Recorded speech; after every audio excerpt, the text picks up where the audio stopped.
video is broadcast on LSL Podcast Channel. Thank you for listening.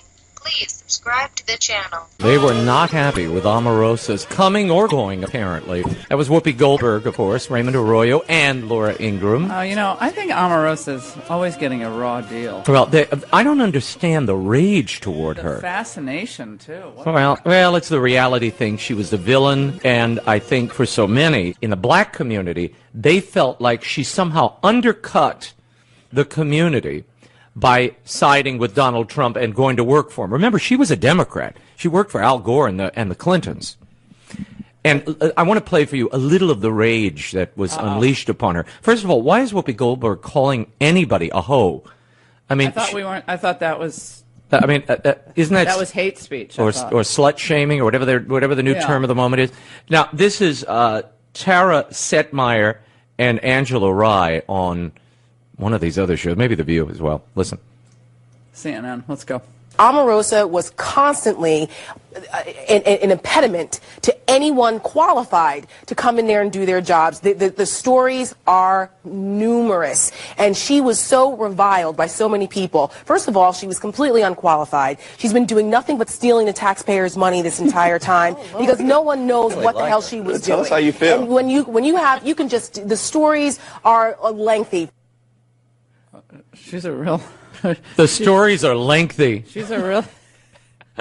She's really intelligent herself. That one. It's like Omarosa. I have a story to tell. And did you hear Robin Roberts? Now, Robin Roberts is somebody who covers newswoman, and she's always, the nice one. Well, she pulled out the shiv the other day at the end of the Michael Strahan interviews Omarosa. This is on Good Morning America. And by the way. This is Christmas time, and we're decking our tree with stories of Omarosa, which, I mean, I'm not sure anyone cares about Omarosa, but it is comedic. It is, you have to laugh, and your voice is totally under the weather. Oh, no. Sore throat, Laura. It's just, you do have to laugh, though, because the bile that is emitted about Omarosa and it's the same as the bile emitted about Donald Trump.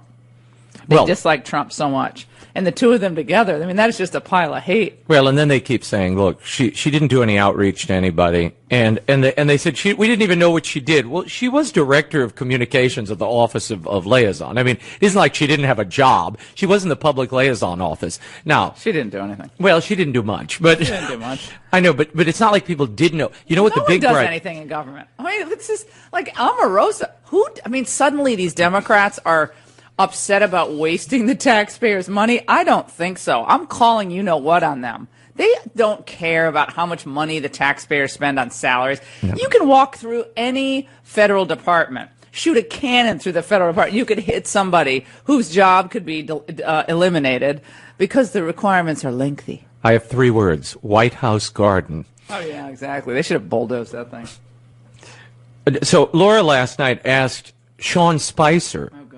Say anything. He was a little less than forthcoming, I thought. Spicer, if you're going to come on my show, give us something. Don't sit there and say, I'm not going to say. Laura quizzed Spicer about this, and I have a little new news on why she might have been shown the door. Go ahead, play that. She is going to be leaving the White House on January 20th, and it was a big focus of the White House briefing today. It's like, they never talk about Omarosa, but today, like, well, why is she being paid through January 20th? What is it, like $1,500? I mean, like, what do you, but anyway, what's going on there? Do you know any insights? I don't. But I think... why was she hired, do you think? I don't know. But I think it's important that... Does she have any qualifications to work in the White House? I think I like her. I mean, she's nice to me. I think that, look, she was very loyal to the president. She campaigned for him. And I think the president brought a lot of people who wanted to fulfill his agenda. And that's his prerogative as president-elect at the time. Duck and weave. I wish her the best, but I'm not really sure. My ratings tanked in that segment. They tanked. My ratings are tanking. I could see the meter going down on that answer. I mean, come on, Spicer. You got to give me something. Well, apparently, all they had to do was read, like, the Washington Post. They have a story where John Kelly, the chief of staff...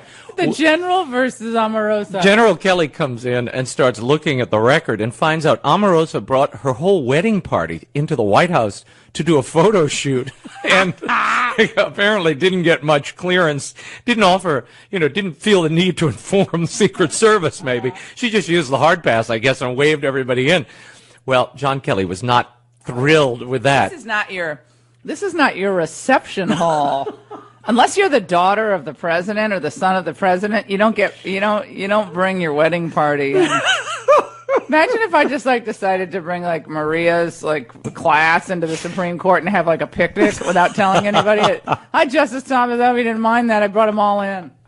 That's crazy. So she was not warmly. That was not warmly received. She also had a tough relationship. Let's face it, with a lot of the people in the West Wing. They didn't like her, Raymond. They didn't like her. She was not well liked. But you know something? As a strong woman myself, as a very strong woman, to coin a phrase, to mimic Michelle Obama, that other strong woman. Strong women can really be off-putting to certain people. This is true. They can be very off-putting. We have a great Ingraham angle on tap tonight. It's going to be filled with Christmas surprises. And cheer, I hope. And I hope a voice. Oh, yes, well. I hope a voice. If not, I'll sit behind. It'll be like singing in the rain. I'll stand behind you and you just mouth the words. I might do that, actually. It could be a way to get through this. Is Triumph the insult dog still around? Because I really want to book him. Is he around? The man whose hand is in Triumph Right. or Triumph? Well, I like Triumph that. is a You're rubber ruining the sense of mystery and whimsy for me. I never understood Triumph, the insult dog. It's basically a puppet that says everything you want to say to somebody. I know, but why does it have a weird, South American accent? Hey, I don't know. I don't like you very much. I don't know. Get out of here. I don't know. Rosa, your presence in the White House is like the plague. Oh, no. I never quite got Triumph, the insult dog. Speaking of insults, Robin Roberts, right after the segment. Okay, we're back to her. Yeah, with Omarosa. But you got to hear this. I just thought this was so... Imagine you've gone on a show, you've given them an exclusive, which she did, and the anchor basically slits your throat just as you leave.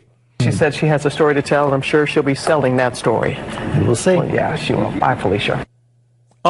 I'm sure she'll be selling that story. Bye, Felicia. Which is a reference to a movie called Friday that I don't know, but the Bye Felicia, Gone with the Wind. Yeah. Frankly, Scarlett, I don't give a damn. Or Bye Felicia. Bye Felicia. No, but there are legitimate questions to be raised about the types of hires that Donald Trump has made and not made, and I've said this from the very beginning.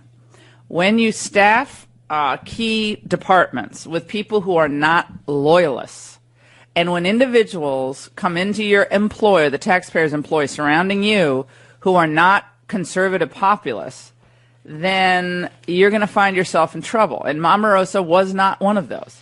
No. Nor was she all that qualified to do much. I'm sorry. But look, a lot of these people are young. Like I was 22. What the heck was I qualified to do at the White House? I was a writer. I wrote, so I started writing speeches for Gary Bauer when he was domestic I know, but you weren't policy leading advisor. a department. No, you weren't That's giving. true. You weren't head of the communications department. I was just a tiny little cog in the wheel. But I do believe that we seem to have a lot of people being hired and pushed throughout the government who are friends of, who are just friends. Don McGahn, the White House counsel, has a lot of friends that are really smart and they're good lawyers, but then he has people who are ill-suited for jobs, I think, who have gotten jobs in the Trump administration. And sometimes that happens because you're like, well, I know him and he's honest and he's hardworking and he's pretty smart, but maybe it's not the right person for Donald Trump. Mm-hmm. Maybe that's not the right person for the president. And there was an embarrassing moment yesterday at the House Judiciary Committee when Congressman Kennedy from Louisiana just dismantled a Trump nominee for the Federal District Court of D.C., which is an important district court. It's not an unimportant district court. No. And we'll play a little bit of that. Now, it was grandstanding on the congressman's part because he knew this particular judicial nominee. And they usually waive these judicial nominees through for the district court versus the federal courts of appeals, which are much more involved hearings because they're one level down from the Supreme Court. You have 12 circuit courts. You have the federal circuit court. You have the military court of appeals, federal claims court of appeals, all that. But in the district court, usually the senators, the home state senators, get to waive people through or stop them for district court especially. So if Chuck Schumer, for instance, was really opposed to a district court judge in New York, he could kick up a fuss, and Trump would probably not name him. That's just how it goes to the district court. You often don't get elevated from a district court to a court of appeals judge. Often not. It's just usually stay at the district court. So it's not as big of a deal. So when we come back, we'll just share a Q&A with Congressman Kennedy that did not go well for the Trump administration. And it shows you, number one, that staffing matters, expertise matters, and you have preparation matters. 855-40-LAURA. We'll get to that and a lot more. Our guest coming up. Brian Kilmeade's coming up. Great. Steve Moore will talk about the tax hang-up on Capitol Hill. Marco Rubio. We knew he was going to do still holding everybody hostage We up knew there. he was going to do that. That was. And we're going to get into the Not Me movement, the backlash against Me Too, which we talked about a little bit on the Ingraham angle last night. Or Men Too movement. There should be a Men Too. Men count too. As more allegations about Dustin Hoffman and all these other. I mean, it is. But, here's the problem was, and then some woman came out about Matt Lauer, who was a 22-year-old intern or something at NBC in 1980, I think, or was it 90? Going back 30 years. Was it 90? I can't remember. It was 90. 90. Anyway, and she said she didn't tell it was consensual, and she didn't tell anyone until 7 years later. Now, how is that? I mean, it's wrong, but how is that? It's wrong to be in the workplace like that, but right. How is it in any way informative of sexual attacks? Well, this is what I'm saying. This is what it's all. We're going to get into this because there's a philosophical problem about all of this too that we're running afoul of, and America and the entertainment industry and media advertise one thing, and then they want everyone to act like something quite else. We'll get into all of this. 1-855-40-LAURA. 855-40-LAURA is the number. We'd love to hear from you on both Omarosa and. If you've been, as a man, inappropriately or improperly charged with sex abuse, sexual harassment, sexual talk. And be honest. Yeah, be honest. Or if it's unfair. I mean, and we'll share with you a story of a guy who was inappropriately attacked, and he's come out on the other side. Yeah. All right, and I'm going to go bathe my throat in some brandy. I'm just kidding. 2018 is right around the corner. Can you believe it? And that means your car is going to cost more to fix on January 1st. That's because it's another year older and parts cost more for older cars. So if you're out of the manufacturer's warranty, get the peace of mind that comes with extended vehicle service protection from CarShield. It's affordable protection that can save you hundreds, even thousands for a covered repair. They even have plans that cover your car's computer, your GPS, electronics, and so much more. So if your car is between 3 and 12 years old, doesn't mean you have to pay high repair bills. You can have your favorite mechanic or your dealership do the work, and CarShield will get them paid directly. Sign up today, and you're going to get 24/7 roadside assistance and a rental car while yours is in the shop. CarShield administrators have paid out close to $2 billion in claims, and they're ready to help you. Get extended vehicle service protection before it's too late. Call 800-CAR-6100, mention the code Laura, or just go visit carshield.com and use the code Laura, and you'll save 10%. That's carshield.com, code Laura. A deductible may apply. 1 week left for the Chamonix Christmas and holiday sale, and the countdown continues. Introducing the brand new Genucel treatment for droopy eyelids. Here's Mary from Fort Collins, Colorado. She said that she doesn't believe everything she hears, but she tried this eye lift on her right eye, and the next day at work, she said that everybody said her right eye looked better, and she couldn't believe it. You can minimize the appearance of saggy skin, especially around your eyes, with the great new product, the eyelid treatment product from Genucel. It's called Genucel for bags and puffiness. And when you order that now, you'll also get Genucel immediate effects for fast results. Go to Genucel.com or call 800-480-5206. But it gets better. You order in the next 20 minutes, you get 2 more classics, Collagen Builder and the Deep Firming Serum, absolutely free. Call or click in the next 10 minutes, and you'll get the Lessons Neck Treatment, and express shipping is also guaranteed for Christmas delivery. Order now and get 6 free gifts. Call them at 800-480-5206. Supplies are limited and going fast. 800-480-5206 or Genucel.com. That was last night on the Ingraham angle. Make sure to tune in tonight if you're out at a holiday party. Make sure to DVR us so you watch the show when you can over the weekend. A little holiday cheer will make you laugh, make you cry, make you think. And there is something to this, is there not? That you have a witch hunt mentality that's turned, it's almost like the cult of Me Too. It's the cult of the Me Too movement. Now it's, I can emote more than you can emote. And this is not to denigrate the true harm that is done by sexual harassment, because it is real and it is brutal. And men who do this need to be summarily dismissed from their positions in the workplace, and they will pay the price. And in more ways than one, they're going to pay the price. But you also have to understand, all of us have to understand, that this dynamic can come back to bite all of us in different ways. Now, you might think because you're a woman, oh, you're safe. Oh, really? Oh, really? Mm-hmm. Any disgruntled employee can come back and say, oh, well, I felt this. Oh, really? Then why didn't you leave? This was so, oh, really? Then why did you cash your paycheck? Oh, it was just, no, actually, you're just looking for a quick payday, and guess what? I'll see you in court. Mm. I'm sorry, but there are a lot of people now like, just try it. Just try it. Well, they think because people have a public face and they have a public reputation that if you go at them, they're going to collapse and write you a check. No, a lot of people now are saying no way. Right. Get ready to have your life splashed all over the courtroom. Well, the men are now fighting back a little bit. Russell Simmons is fighting back. He's saying the accusations against him are false. He says, today I begin to properly defend myself.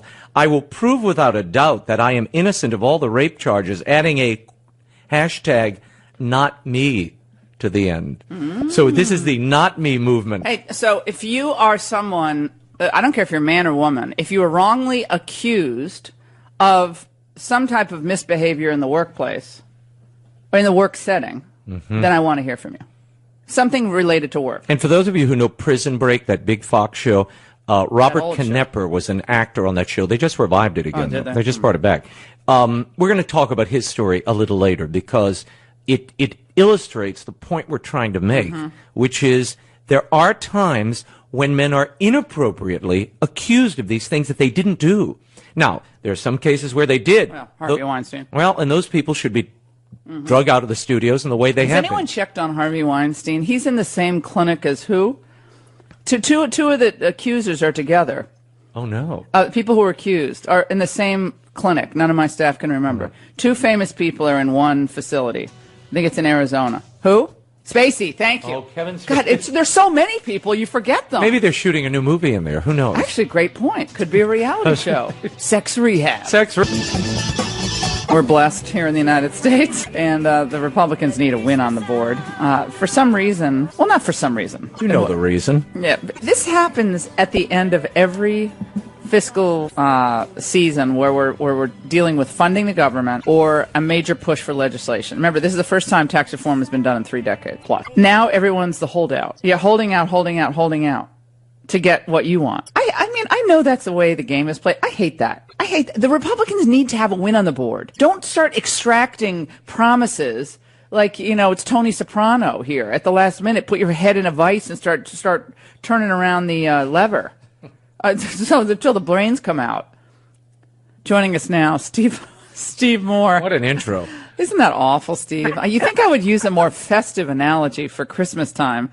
Chief Heritage Foundation economist and one of our favorites. Steve, how are you, my friend? Happy Christmas. Merry Christmas. Merry Christmas to you guys. And I got to tell you, I not just me, but the people, I can't tell you how many calls I got from Marco Rubio supporters, his funders. People are infuriated by what he has done. I had one of his major donors yesterday, Paul. He said, not only, if he goes forward with this, not only will I never give him another penny, he said, I'm going to support anyone who runs against him. And people are really angry. And look, we can argue about the merits of what Marco wants to do with this refundable credit, but that's not what this is about. You just said it very well, Laura. We're at the 9th inning of this game. We're on the not to mix my metaphors. We're on the 1 yard line, and we're about to take the snell over the goal line. You got the deal done, and then somebody said, "Wait! I just have one more condition." Now, one problem with this, Laura, if they give this to Marco Rubio, what do you think the other 49 are going to start doing? They'll be mad. They don't get anything. Yeah. Well, then they'll say, "Oh, well, I have this one thing I need, and I have this one thing. We'll never get this thing done." So, it's a very insidious what Marco's doing. And by the way, Laura, he had his vote on the Senate floor. That's what he had a vote on his amendment. Remember 2 weeks ago when the bill was being debated, and he lost 70-30. So, he had his day in court and he lost. Well, it seems like he's, he came on my show a couple weeks ago, and I knew something was up Because number one, he's not usually clamoring to come on air with me. Number one, because we've gone round and round about key issues related to immigration, and it's never really ended well for him. And number two, he was just like a laser beam on this child tax credit increase. And he insists, and I'd like your response to this, he insists that the Republicans will lose working class voters who are in this $40,000 to $70,000 range of income, I believe he said, and he said the firefighters, the teachers, that he used all the great professions. You don't use the other profession, but it's always the good profession. How they're not going to get really much benefit from this. And this has to be done, otherwise we lose them. He was very adamant about this. And I think Ivanka Trump agrees with him. And I'm not an expert in how this all plays out as an economic matter, but I was wondering whether there's merit to what he says about this. Well, first of all, one of the things that we do under this bill, and as you know, I helped Trump draft the original version of this bill with Larry Kudlow 2 years ago, is we do have the child credit, and we're very generous for families with kids. In fact, I was just on CNN. I do fake news now, and they were saying, well, doesn't the middle class get hurt with this bill? I said, what are you talking about? If you have 3 kids, you get $3,000 off right off the top. Right off the top, you get $3,000 more tax cut than you would get under any, the current bill or any Democratic plan. And so it's very generous to families with kids. Now, he may have some merit with this issue about should people who look, there are a lot of people, as you know, you've talked about this on your show, there are 1/3 to 40% of Americans don't pay any income tax, right? So we found it hard to cut income taxes for people who don't pay income tax. It's just a reality of our situation, and he wants to make this refundable on people's payroll taxes and so on. Look, I mean, I could go either way on that. My point is, you don't bring it up now, right? When we're on you had your day in court. We debated this. You made your argument, and you lost. And so I think, but look, let's not get sidetracked here.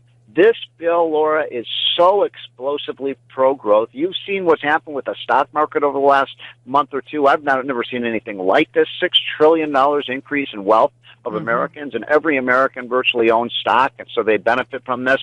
We've got remember, Laura, last year all the liberals saying Donald Trump is lying, we can't get 3% growth in the economy. We're at 3.5%, and we haven't even passed the tax cut yet. This guy is so pro-growth. This tax cut is, as my friend Larry Kudlow says, this is the cherry on top of the sundae. We're going to get big growth next year, and that's the way you benefit middle-class people, a stronger economy, more jobs, higher wages. Right. So let's assume, for the sake of argument, that the corporate tax cut is lessened and it goes up to 21%. Now, he took issue with me when I said that. He wanted it to go up to 23%, Raymond, or 22%? 22%. 22 or 3, I don't remember. But I kept saying, well, why are you raising taxes? He said, no, it's still a cut. He came back at me, and obviously it is a cut from 35%. But it looks like to pay for this child tax credit, which he said it's the people's money, so what do you mean paying for it? But, whatever. You have to make the numbers work. You're going to have to increase the corporate tax rate.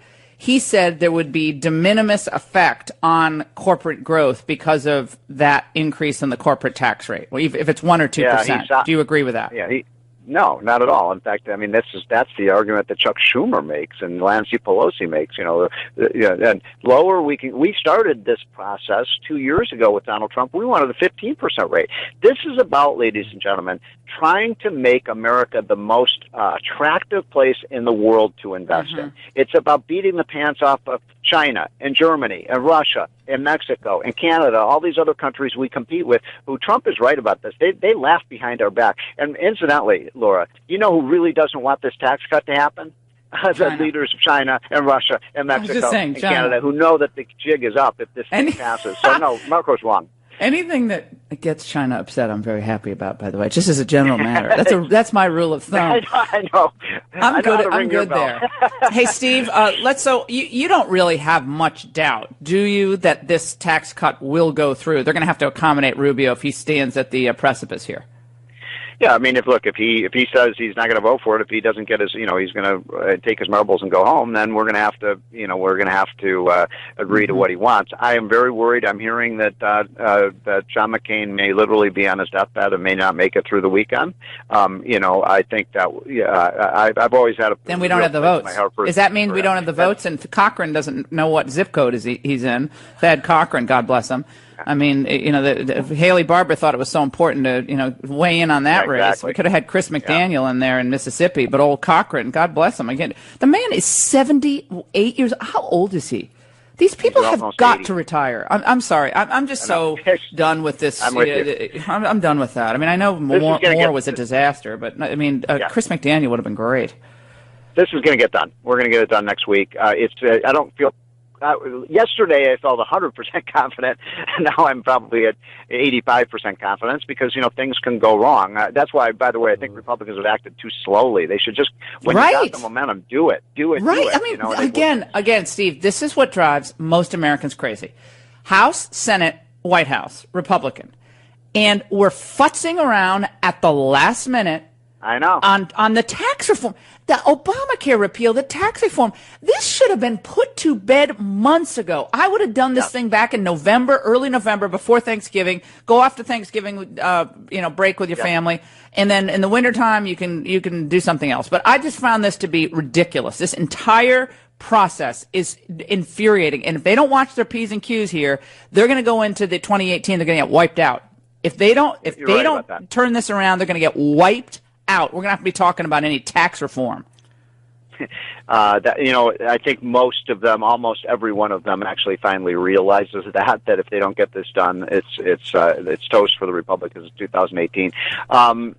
Look, these guys are like high school students that wait till the very last minute to study all-nighter. But we did that. Yeah, exactly. And then they could have. Ronald Reagan had his tax cut passed, which was bigger than this one.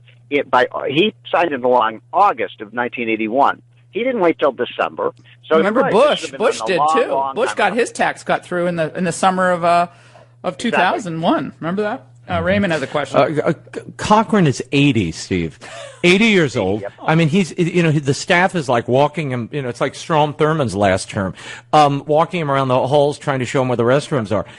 If John McCain can't show up for a vote, and you have people like Marco Rubio holding out, this thing may not get done. Can he vote in absentia? Can he vote from? It's funny you should ask that. There was an old timer at a dinner last night who remembers the Senate back in the 60s and 70s. It used to be you could give. This is a little slice of history. You could give a proxy vote to someone, one of your colleagues, and not have to be there. And there's a famous story about a senator who was literally almost like John McCain on his deathbed, and they had to monitor who was still alive, and they passed a bill by someone casting a proxy vote for him. That you can't do that anymore, so he'd have to show up. They may have to wheel him in on either in a wheelchair or, God forbid, in a stretcher to get this done. The Republican Party's going to be on a stretcher. This is going to get done, though. Let's not be negative here. I think we've got this thing. Oh, come on! Being positive is so easy at Christmas time. What are you talking about? Exactly. Just teasing. Is it hard to vote for a tax cut? Yeah, Steve, I love saying that. One guy we need to work on is Corker. Corker was a no on the first round. And, well, I don't know about that, Steve. I think when Donald Trump made fun of me and said I was little Bob Corker, I'm going to show him how big I am in the end. I'm telling you that right now. No, Bob Corker's just had it back to. I mean, he's worth a couple $100 million. Corker's really wealthy. He just wants to go back to the high life in Tennessee and, hobnob at Davos. I mean, he just wants to go back to Davos. And Davos is not going to be welcoming to Corker if he's a vote for the tax reform. So let's face, but Corker ain't coming home. That's a wishful thinking. All right, Steve. One other quick thing, Laura, before we go. If we don't get this done, you're going to see the biggest sell-off in the stock market ever. I mean, the stock market is going to drop 1,000 points. I'm serious. I mean, a lot of this is baked in the cake, and this is what I keep telling these Republicans. There's no turning back here, guys. I mean, you're going to tank the economy if you don't get this done. Hey, Steve, by the way, I know we're way over, but I'm sick of hearing about Bitcoin. Okay, I'm sick of hearing about these people who bought Bitcoin at 5,000 and now it's like 20,000. Why didn't I do that? Are you buying this Bitcoin thing? No, I'm not. I think I'm shorting the Bitcoin. We're going to make America so strong. We're going to create so many jobs. The capital, the dollar is going to be strong. So, no, I don't buy that for 1 minute. You only buy the Bitcoin if you think the world's coming to an end. No, folks, we're coming into one of the great periods of American prosperity if Trump is just allowed to do his thing. You know, Steve, I also spoke to one of the great investors in the country who runs several mutual funds. He said there's no intrinsic value in a Bitcoin. Why would you, it's like speculate. You're just gambling for no reason. There's no intrinsic value in the thing. It's just people throwing money at it now. It is a dumb commodity, I put that in quotes, to invest in. But those Winklevoss twins have made a lot on that. They better twinkle fast because the thing's going down. In the stock market because it's going to go up if we get this tax cut passed. So that's Steve, where you want to put your money. Hey, Steve, I love having you on. You're so great. And say hi to everybody at Heritage and come back soon. And if I don't talk to you, have a great Christmas. Thank you for all the work you've done over the past year for the free market in this country, and your writing and your research. I really appreciate it. Well, congrats on the success of your show. I watch it every night. All right. God bless you. Steve Moore here on the Laura Ingraham Show, 855-40-LAURA. Will the Republicans fumble it on the 1-yard line? And will you blame Marco Rubio if that happens? 855-40-LAURA. Nick in Georgia. Nick, go ahead. Hey, Laura. Thank you for taking the call. Here's the thing. When that Senate bill was coming out, several places, conservative media reported that the Senate bill, mysteriously, we don't know who, i.e., I wonder if it was Rubio, inserted that the earned income tax credit could continue without the verification of an authentic Social Security number. I want to know, Mr. Rubio is so concerned about the elderly, or not the elderly, the low income. Did he ensure us as taxpayers aren't going to be sending money away? And I want to remind every American, tax season, when you go to those corners and there's all those little signs that people put up, and they're in Spanish, and they talk about getting more money and just, contact this agency, they're going to help you or a company. That's what they're doing. They're giving away your money to people who have children, or maybe not even children, with no authentic Social Security number. Well, that better. That, well, we've got to, let's, something? I really appreciate that call, and we'll look into that tonight on the Ingraham Angle. If that's true, and I'm not finding that in the bill, but if that's true, that is a complete and utter outrage, and that needs to be exposed. And stripped out of the bill. They can take the pen and just make edits on the fly with a pen, as they did, as we saw a couple weeks ago. They're just crossing things off. Okay. Then they better take this out if that's in there. But I'm not seeing that in there. I see what you're saying, and it's a problem, but I don't see it. So we'll look into that. So I appreciate that. Do we have time for another call? All right, we have 10 seconds. This is what always happens. It gets good, and then we got to take a break. Well, that judicial smackdown in the House, in that Judiciary Committee. Okay, we're going to get to that. We're going to get to that. We need better nominees so we avoid embarrassment. Don't go. Donald Trump now makes history. 12 circuit court judges have been confirmed in his first year in office. That is a record. It's never happened before. The Federal Circuit Court of Appeals are the level right below the Supreme Court, feeding into the Supreme Court. So cases that are appealed from the Federal Courts of Appeals go to the court if they're accepted on certiorari. I clerked on the Second Circuit Court of Appeals in Manhattan, in Lower Manhattan, and he has just put exemplary candidate, judicial candidate nominee after exemplary nominee on the federal courts, and Mitch McConnell deserves an enormous amount of credit for ushering those candidates through. It doesn't mean there haven't been a few hiccups along the way, and that that the Democrats are making hay out of this. And there was one particularly embarrassing example yesterday, which, I mean, look, if we were the Democrats, we'd be thrilled. You have to find any glimmer of hope anywhere you can find it, and the resistance needs to be fed. They need to be fed morsels of hope along the way. You got a booming economy. You have 12 circuit court judges. Trump is going to, I think, refashion the judiciary. Thank the good Lord, because Clinton and Obama appointees are destroying the rule of law, as we've seen with those ridiculous rulings on the travel ban. So he's done a phenomenal job and made some amazing appointments. Oh no, these people, a lot of them I happen to know, but that's not why they're great. They're great because they're they admit it. That's why part they're of it. But a lot of them are clerk for Justice Thomas, Justice Scalia, are practitioners or professors who are highly thought of, and they're judicially conservative. They're not going to make up law on the bench. They're not going to treat themselves as super legislators. They're going to respect the constitutional norms and the constitutional boundaries of the judiciary. However, there are some occasions in which every administration makes mistakes on the lower courts, especially the federal district court judgeships that are numerous across the country that you do have to fill. Right. And in the District of Columbia, there's a federal district court of District of Columbia, and they nominated an individual. Raymond will tell us the story. Matthew Peterson. Now, this isn't a guy without experience, Laura. He was chair of the Federal Elections Commission. He's been a commissioner there for almost 9 years. He's been counsel to 2 congressional committees, the Senate Rules, Administrative Panel, the House Administration Committee.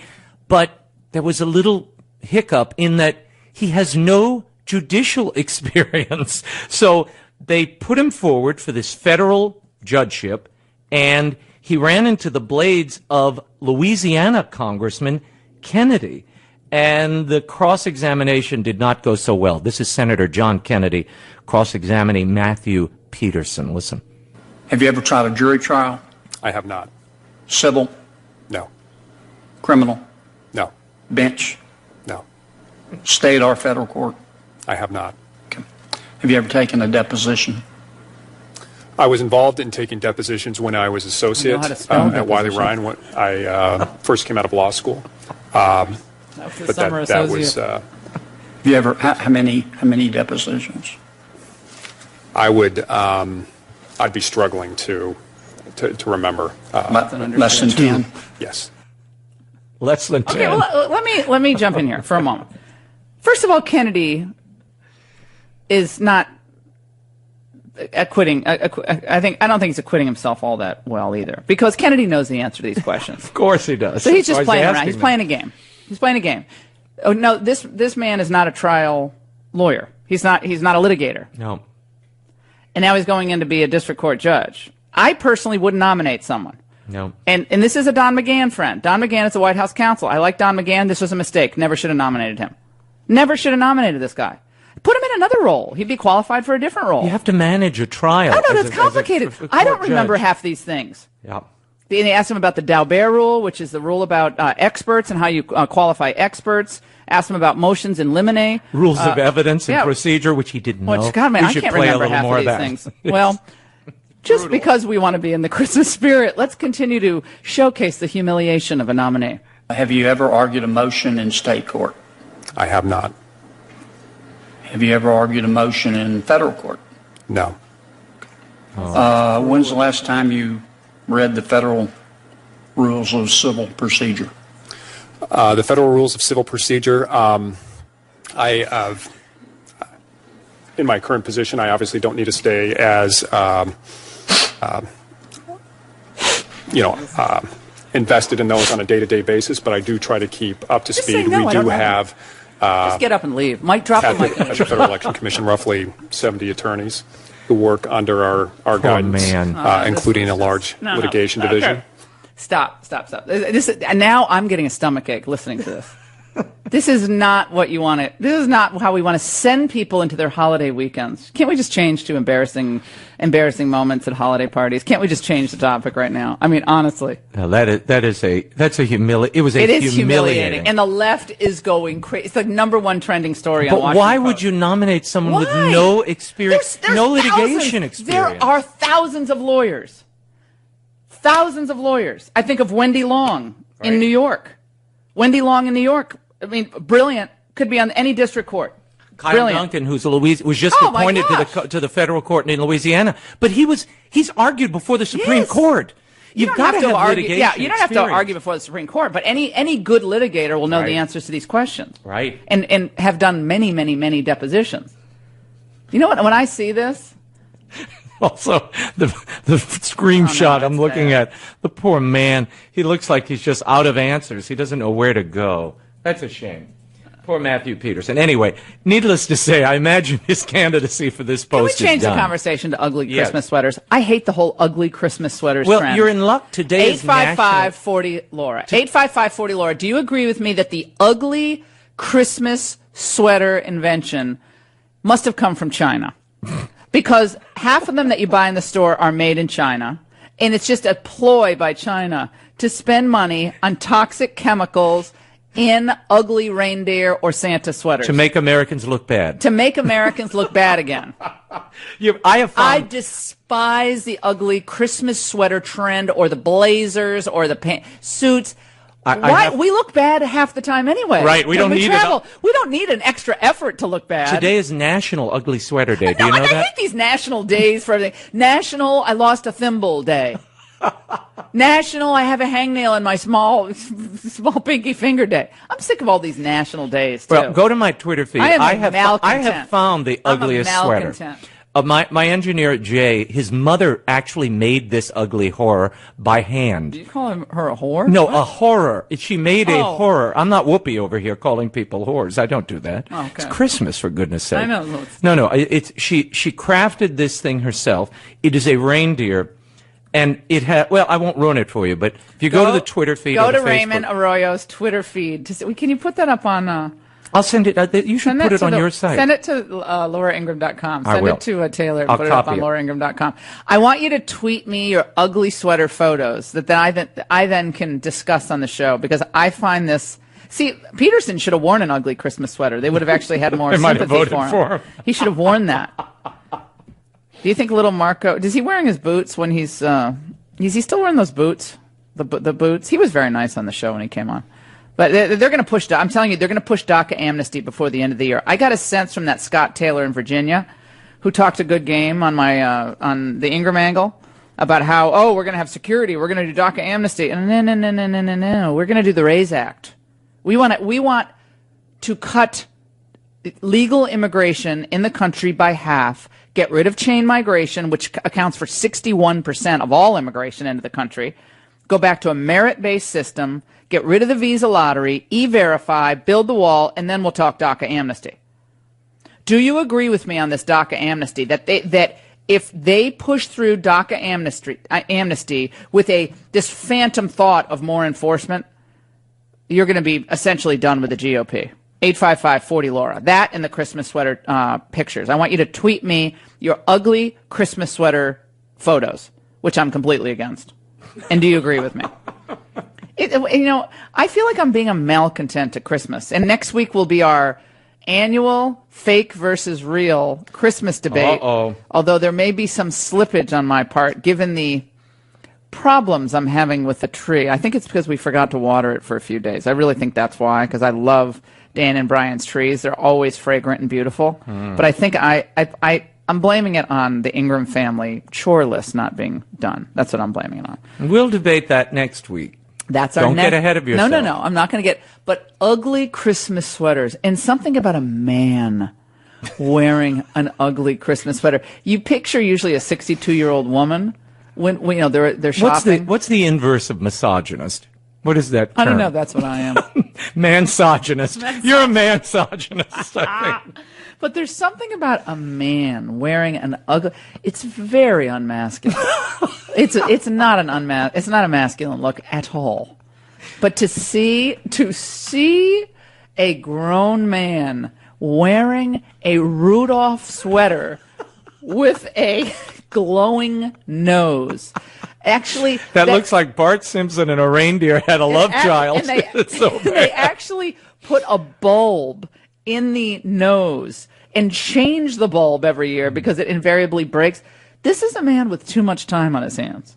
Yeah, but the back of this sweater that my engineer, it's a real doozy. You got to look at this on Twitter. It's hilarious. Okay, DVR us tonight if you're out. Remember, our big push before the end of the year is for Food for the Poor. This is what we do every year. We got to go over the finish line. We have to feed our effort this year is to beat what we did last year. Last year we fed, I think, 3,200 children. We got meals and clean water for 3,200 children for the year last year. That's how much we raised. This year we want to hit, I think, the 4,000 child mark. So that's what we're doing. 4,000 children will be saved this year if you open up your checkbook. Food for the Poor. I want you to go to LauraIngraham.com or lifezet.com. Click on that banner and give. $2,500, you get a signed copy of two or three of my books. I guess 3 of my books.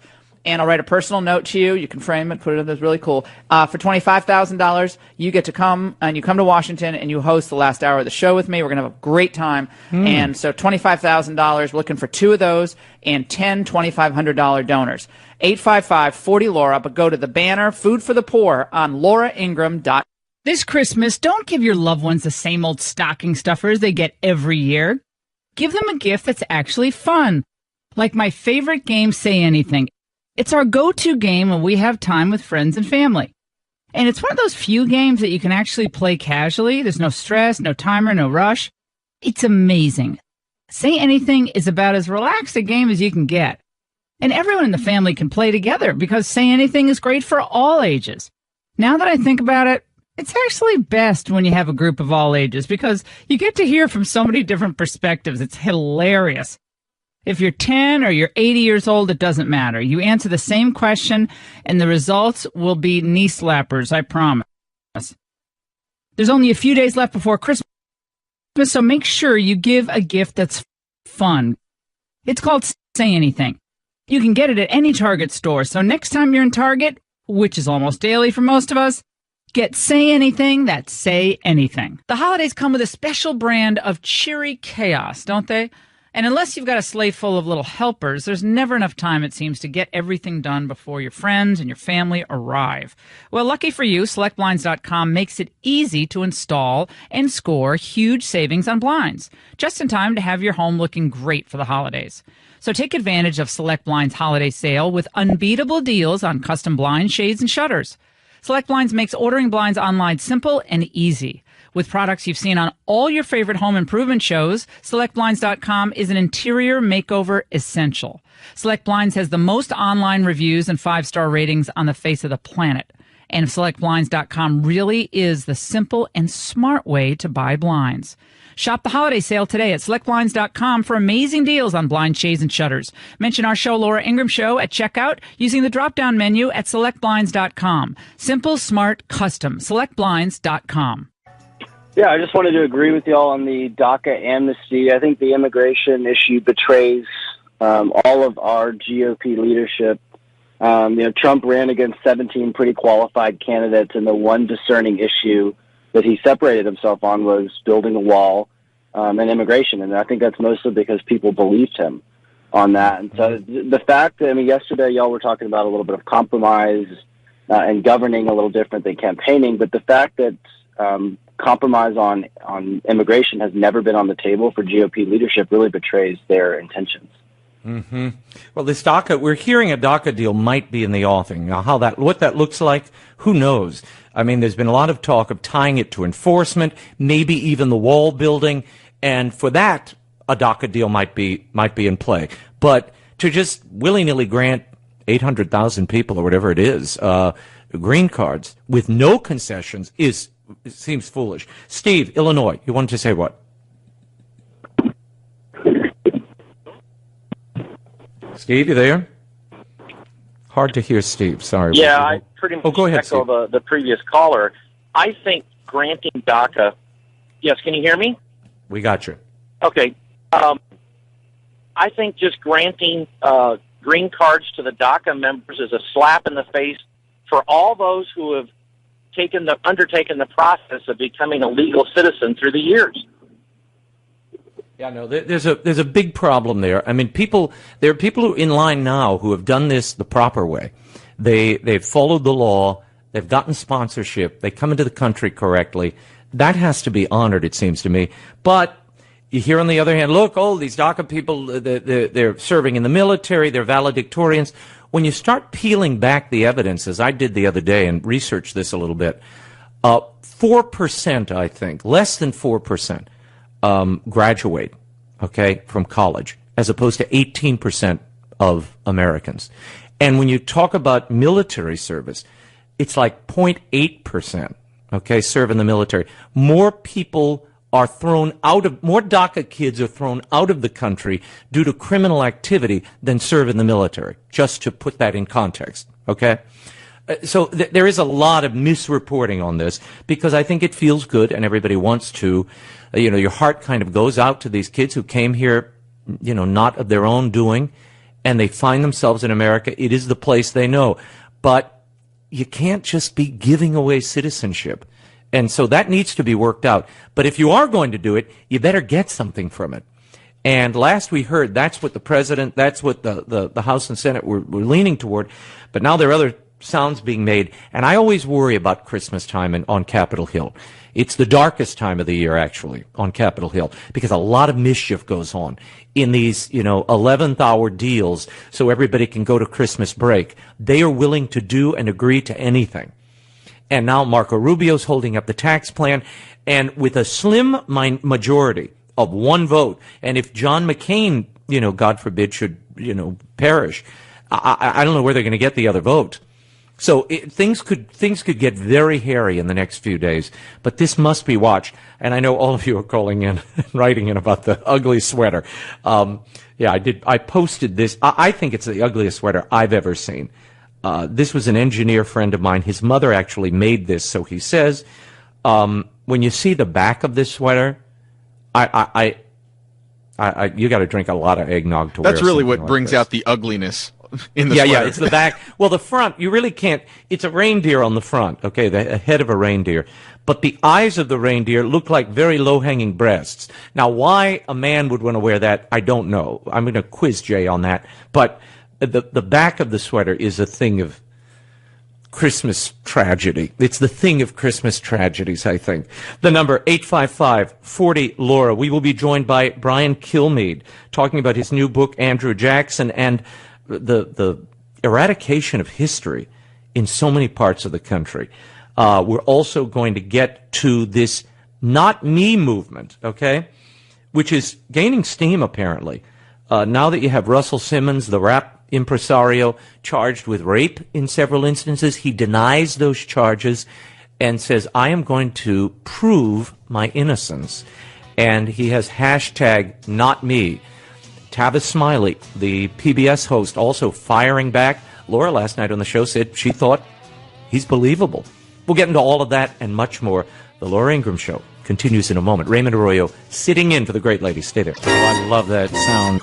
This is from an album and a part of a PBS special that I produced called Christmas Time in New Orleans. It's the NOLA Players, 18 great tracks of Christmas classics, but set in a New Orleans vibe. We recorded it, actually, in New Orleans, too. And it is a great segue to my next guest. Brian Kilmeade has an incredible new book, and I've read it from cover to cover, Andrew Jackson and the Miracle of New Orleans, the battle that shaped America's destiny. Brian Kilmeade of Fox and Friends joins us now. Brian, thanks for being with us. Hey, Raymond.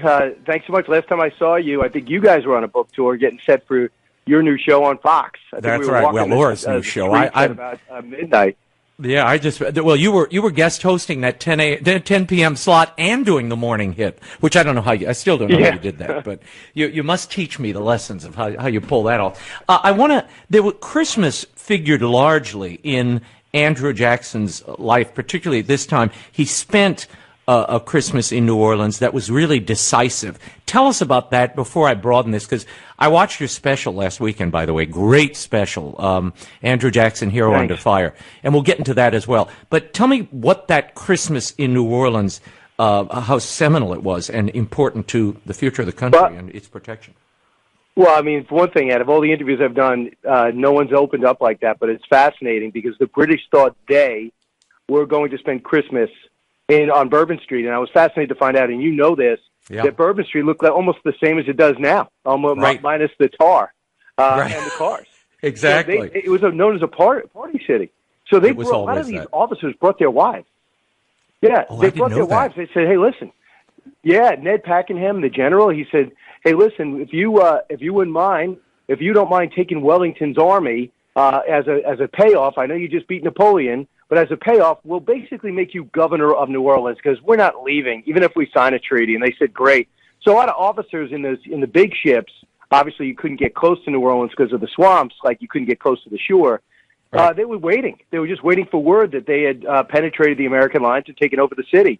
Instead, from the day one when they decamped and started making some fires and waited for the reinforcements, it was right before Christmas where Jackson got word that the British were here, so he attacked them with axes and bayonets as soon as night fell. And that was unlike anything the Americans had done before. And they said, well, wait a second. I thought these guys were a bunch of farmer militia guys. They were cutting through, and we allowed to, that wouldn't even defend their city.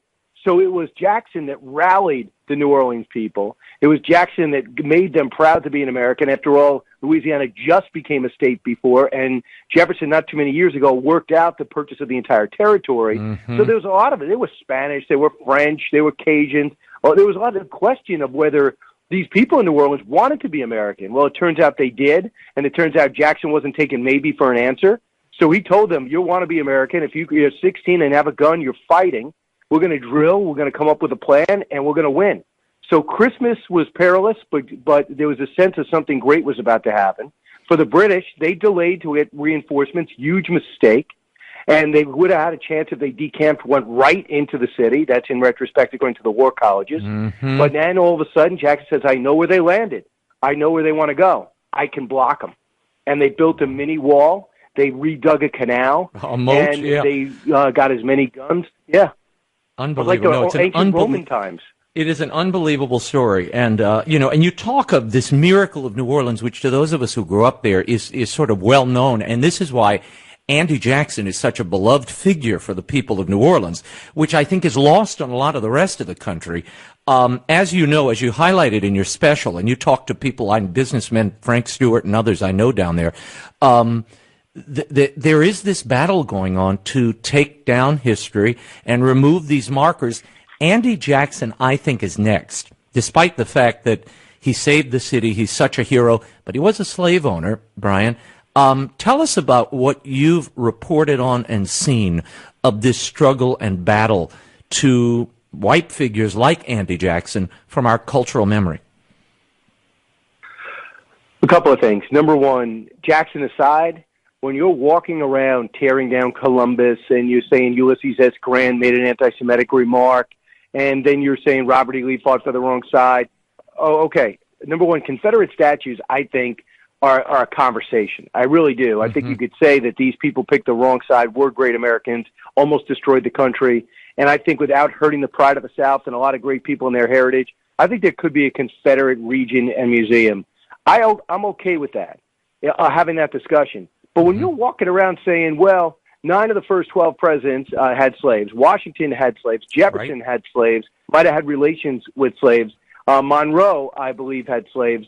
So then you have Jackson, who almost 85% of all landowners had slaves. We hate the idea that they did it. But if you want perfect people on statues, we are going to be a nation of empty pedestals because there's no one worthy of remembering and commemorating. Yeah. So just put there, were we happy that he had the Hermitage was run while he fought this war? The Hermitage was run by slave labor? Absolutely not. It's abhorrent, But in retrospect, to take our values of today and put them on people 200 years ago is an arrogance to this generation that I have not seen in previous generations. My goodness, it was Nancy Pelosi's father in 1948 who commissioned the building of the Robert E. Lee statue in Baltimore. Should we condemn Nancy Pelosi and her father? What is wrong with those people that watched African Americans walk to the back of the bus in the 50s and the 40s and thought that was okay? It isn't. But do I condemn everyone that lived in those times? Do I condemn Barack Obama in 2008 for coming out that marriage is between a man and a woman? And in 2012, he ran on the fact that same-sex marriage should be legal, and in many states, and it is. So was he a horrible person in 2008? And was he a great person in 2012? Can we just watch and study and stop looking back with a consternation eye and say, how dare you not be as enlightened as we are in 2017?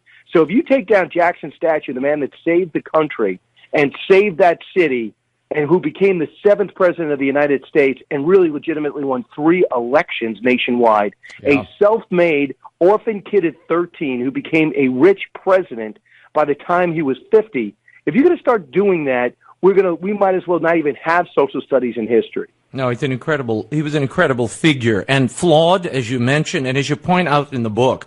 And that's why I think what you've done, Brian, with Andrew Jackson and the Miracle of New Orleans, it reminds us of the greatness and the complexity of these people, and that we dare not separate the two. It's one piece, and I think if we are honest with our children and to future generations, we have to acknowledge the entirety of these people, because we are all like them. We're flawed, we have great qualities, we have great things we're called to, and yet there's a humanity there that needs recognition. When I look at a statue I saw growing up in New Orleans, there was a Beauregard, General Beauregard statue, which they've just removed. It's an empty pedestal now. I was opposed to the removal of that for this reason. Beauregard came back from the war and dedicated his fortune and time to building the first public schools for African American children. That is part of his legacy. Wow. And I think that entire conversation and the possibility of redemption is an important lesson for our kids. But you can't do that with a block of brick, which is what it is outside of City Park now. It's a block of brick. There's no statue there, no marker. And the thing is, who are we? Who are these parents? Who are these 20-year-old activists who feel as though they know enough? They know more than people that live hundreds of years before them. Which one of those University of Virginia people who stand up and protest against Jefferson? By the way, go to another college. He invented it. If you don't like it, don't University go. of Virginia was his. Colleges in the area. Yeah, it's unbelievable. Brian, tell me what the reaction has been. I know you've been a scholar. I know you've been out on book tour and seen you all around the country promoting the book. What's been the reaction to this, and what surprised you the most about people's appreciation or changed perception of Andy Jackson? Well, I don't get a lot of hostility because I'm not doing the definitive biography that John Meacham did. If you pick up John Meacham's book, The American Lion, you don't say, I could do it better. I can't. I don't have the time. I just pick one area. If you want to talk about his tactics, he put together an army that was Choctaw Indians, Cherokee Indians, free men of color, Marines, pirates, Tennessee militia. So he has everybody in there as a cross-section. He adopted an American Indian boy who sadly passed away at 18.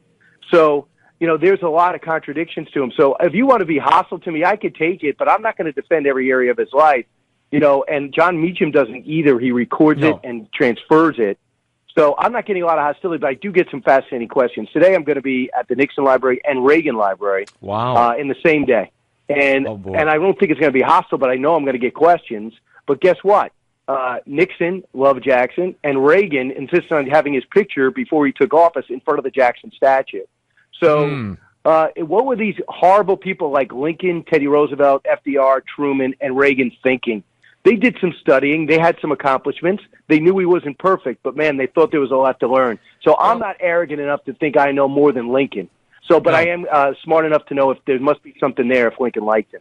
Well, he preserved the Union, and he protected our country. And with New Orleans about to have its 300th anniversary next year, it's a time to remember, Jackson's role. And as you point out in the title and in the heart of the book, which I loved, and have a devotion to, Our Lady of Prompt Succor and the Ursulines in New Orleans play a role in this as well, which Jackson recognized and they recognized him.